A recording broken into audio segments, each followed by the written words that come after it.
On a beau prévoir des mécanismes d'intégration les plus sophistiqués du monde, mais si les dirigeants africains n'y mettent pas leur impact pour mettre en œuvre ce qui a été proposé ou recommandé, rien ne pourra jamais avancer. Ça, c'est la première recommandation clé, ça s'applique à tous les pays. On a déjà fait des avancées avec la zone de libre-échange continentale africaine. Je vais dire, nous, la Commission économique pour l'Afrique, on est derrière tous les pays pour les aider, du moins ceux qui se sont déjà engagés, à mettre en œuvre ce processus.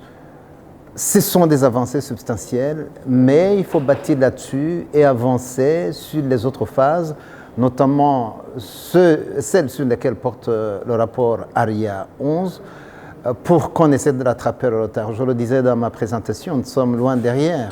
Le traité d'Abuja pensait qu'en 2035, on aura fini. Mais bon, on est loin du compte.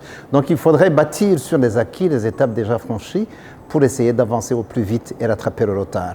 Études scientifiques à l'appui, que s'intégrer, se mettre ensemble, a des impacts de développement économique substantiels.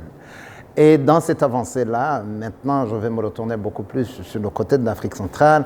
Ça fait plusieurs années qu'ils parlent de tarifs extérieurs communs au sein de la CEAC et la CEMAC, mais je ne suis pas certain que les avancées ont suivi. Il faudrait qu'ils fassent le pas et qu'ils acceptent d'aller vers la réalisation de ce qu'ils se sont engagés à faire eux-mêmes.